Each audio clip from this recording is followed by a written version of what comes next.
Então, vamos lá, pessoal. Peguem a apostila História do Paraná, tá? Aquela apostila fina. Nós vamos fazer da página 6 a 8 e depois 13 e 15. Então, vamos lá? Página 6, História do Paraná. Vamos lá? Lá na página 6, nós vamos ver, então, os primeiros povoados e cidades paranaenses. Então, tá lá. Nós temos lá um mapa sobre o Tratado de Tordesilhas. Lembram do Tratado de Tordesilhas, que foi um tratado entre Portugal e Espanha, né? As capitanias hereditárias, que eram aquelas divisões de lotes. Então, por exemplo, ficou dividido. Daí Portugal ficou com essa parte totalmente do litoral e a Espanha ficou com o restante, né, do nosso território para explorar. Então, tá lá. De acordo com o mapa, a maior parte das terras que hoje formam o nosso estado pertencia ao Reino de Portugal ou da Espanha. Então, a maior parte das terras, né, pertencia à Espanha. Então, a maior parte pertencia à Espanha. E principalmente aqui referente ao estado do Paraná. Vocês vão ver que está com um quadrinho, um quadradinho todo pontilhado de vermelho. Então, a maior parte dessas terras pertencia à Espanha. Então, no tratado, né, nesse tratado, a maior parte pertencia à Espanha. Depois, na página 7, vocês têm lá sobre os indígenas, né? Então, tá lá. Naquela época, habitavam o nosso território os indígenas dos grupos Guarani, Caiangangue, Xoclengue, Carijó e Xetá. A forma de vida desses povos era muito diferente daquela que conhecemos hoje. Esses grupos também tinham hábitos e costumes diversos entre si. Os indígenas do grupo Xetá, por exemplo, eles retiravam seu alimento da natureza, caçando, pescando e coletando raízes, frutos e mel, com madeiras, fibras, penas, frutos e ossos de animais. Confeccionavam diversos adornos, colares e brincos, por exemplo, utensílios domésticos e instrumentos musicais. Os caingangues, além da caça, da pesca e da coleta, praticavam a agricultura, cultivando mandioca, feijão e milho, entre outros alimentos. Assim como os xetás, também utilizavam o arco e flecha como arma. Todos os grupos indígenas que viveram no nosso território em outros tempos dividiam o trabalho entre os homens e as mulheres. Então, aí vocês têm a imagem, né, dos indígenas dividindo todo o trabalho, né, nas aldeias. Página 8.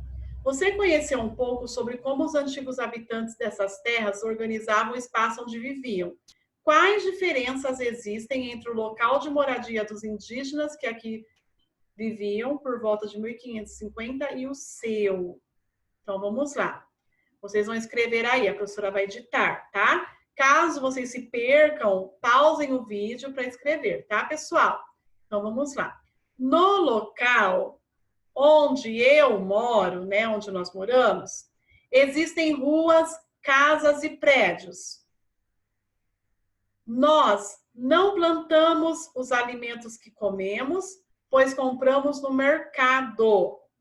E também não tomamos banho em um rio, mas no chuveiro. Nossas casas não são construídas com palhas, mas com tijolos. Então, essa é uma das respostas aí, tá? Então, comparando o nosso jeito de viver que é diferente dos indígenas. Então, fica isso. Então, no local onde eu moro, existem ruas, casas e prédios. Nós não plantamos os alimentos que comemos, nós compramos no mercado. Também não tomamos banho em um rio, mas no chuveiro. E as nossas casas não são construídas com palha, mas com tijolos. Então, essa vai ser a resposta aí, pessoal. Depois, página 13. Quando os tropeiros passaram por essas terras? Durante o século XVIII, desenvolveu-se o tropeirismo, que consistia na criação de gado e na condução dessas tropas de gado de um local para o outro. A atividade realizada por eles foi chamada de tropeirismo. Os tropeiros geralmente saíam do Rio Grande do Sul e percorriam o trajeto até a cidade de Sorocaba, em São Paulo. Eles tinham por objetivo suprir com carne e couro a população de Minas Gerais que explorava ouro. Então, aqui no mapa tá lá, Caminho do Viamão. Esse era o caminho feito pelos tropeiros. Então, tá lá, saía lá de Viamão, no Rio Grande do Sul, e passava por Santa Catarina, pelo estado do Paraná, e chegava no estado de São Paulo, em Sorocaba. Então, tá aí o caminho feito de vermelho no mapa, tá?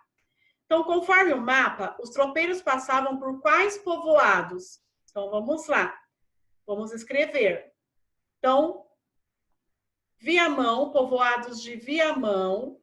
Depois, Vacaria, é cada ponto que está aí com uma bolinha, cada ponto que eles paravam, tá? Então, povoados de Viamão, Vacaria, Lages, Curitibanos, Rio Negro, Lapa, Palmeira, Ponta Grossa, Castro, Jaguariaíva, Itapeva, Itapetininga e Sorocaba.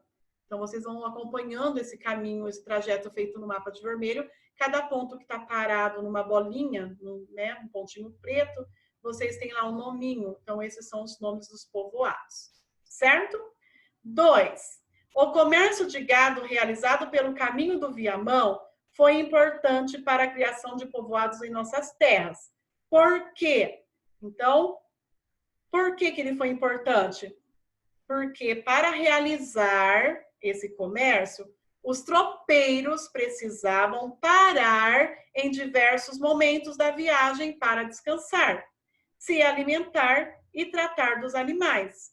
E nesses locais de paradas foram criados povoados para atender os viajantes. Então, essa é a resposta. Então, para realizar o comércio, os tropeiros precisavam parar em diversos momentos da viagem para descansar, se alimentar e tratar dos animais. Nesses locais de paradas, foram criados povoados para atender os viajantes. Certo? E aí, na página 15, então tá lá, observe as fotos. Elas representam as cidades de Castro e Ponta Grossa. Então tá lá. A gente vai registrar as principais diferenças, tá? Na imagem que tá lá de 1827 e na imagem da atualidade. Então vamos lá. Em 1827, ali no quadrinho do 1827, vocês vão escrever: prevalece o espaço rural, o espaço natural da região, mesmo existindo pequenas construções. Então, é isso que vocês vão escrever. Prevalece o espaço natural da região, mesmo existindo pequenas construções. Prevalece o espaço natural da região, mesmo existindo pequenas construções. Na atualidade, então, existem prédios, diversas construções, ruas amplas e largas e etc. Então, existem prédios, diversas construções, ruas amplas e largas, etc. Então, isso daí, pessoal, que vocês irão fazer aí na apostila de História do Paraná, certo? Agora, vamos lá para espanhol. A professora vai compartilhar com vocês a nossa aula de hoje. Então, olha só. Vocês podem estar copiando no caderno, no próprio caderninho que a professora passa aí a atividade, certo? Então, tá lá, las profesiones. Nós vamos ver algumas profissões em espanhol. Então, vocês só vão repetindo comigo, tá?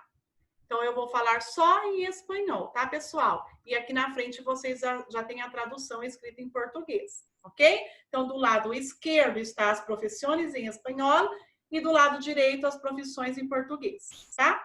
Então, vamos lá. El maestro, la maestra, que é professor. El médico, la médica. El cantante, la cantante. El panadero. El vendedor, la vendedora. El juez ou la jueza. El periodista, la periodista. Então, vocês percebam aqui que aqui a professora está acompanhando gênero feminino e masculino, tá? Então, tá lá, vamos dar isso de novo. El maestro, que é o professor, ou la maestra, a professora. El médico, ou la médica. El cantante, la cantante, que é cantor, cantora. El panadero, padeiro. El vendedor, la vendedora, vendedor e vendedora. El juez, la jueza, juiz e juíza. El periodista, la periodista, jornalista, né? Periodista vem de periódico, que é jornal. El albañil, pedreiro. Eletricista, eletricista. El peluqueiro, la peluqueira, cabeleireiro, cabeleireira. El conductor, la conductora, motorista. El empresário, empresário. La modelo, modelo. El cocinero, la cocinera, cozinheiro e cozinheira. La secretária, secretária.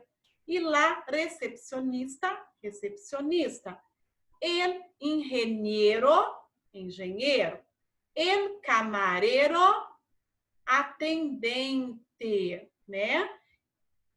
Esse atendente é no sentido de garçom também. Então, posso falar camareiro ou lá camareira, tá? É um atendente de lanchonete, bar, então é um garçom, camareiro. El policia, polícia, policial. El taxista, taxista. El actor ou lá atriz, ator, atriz. El abogado, la abogada, advogado, advogada.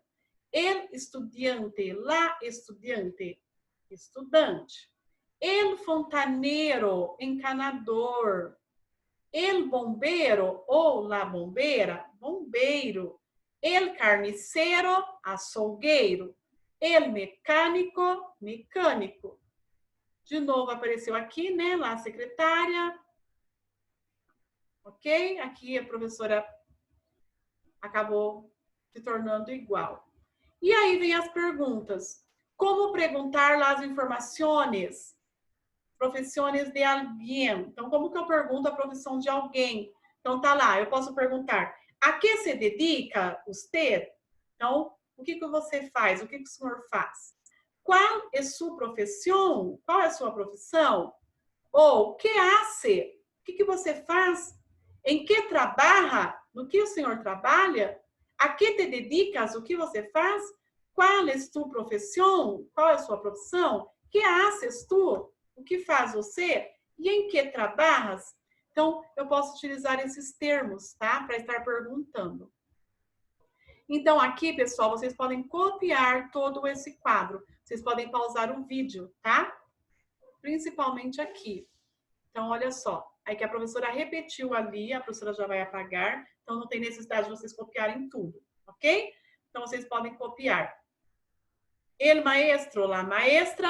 El médico, la médica. El cantante, la cantante. El panadero, el vendedor, la vendedora. El juez, la jueza. El periodista, la periodista. El albañil, el electricista. El peluqueiro, la peluqueira. El conductor, la conductora.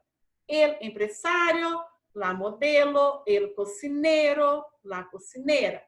La secretária, la recepcionista. El ingeniero, el camarero. El policía, el taxista. El actor, la actriz. El abogado, la abogada. El estudiante, la estudiante. El fontaneiro, el bombeiro, el carniceiro e el mecânico. Então, vocês podem copiar até aqui, ok? Até el mecânico, porque ali para baixo foi repetido. Certo, pessoal? Então, vocês vão copiar, vai colocar lá no caderninho. Espanhol, coloca a fecha do dia que vocês estão fazendo, tá?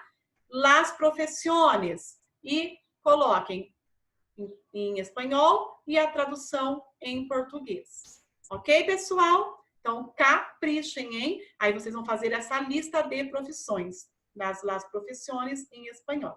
Ok? Combinado? Então, beijos e até amanhã, na nossa próxima aula.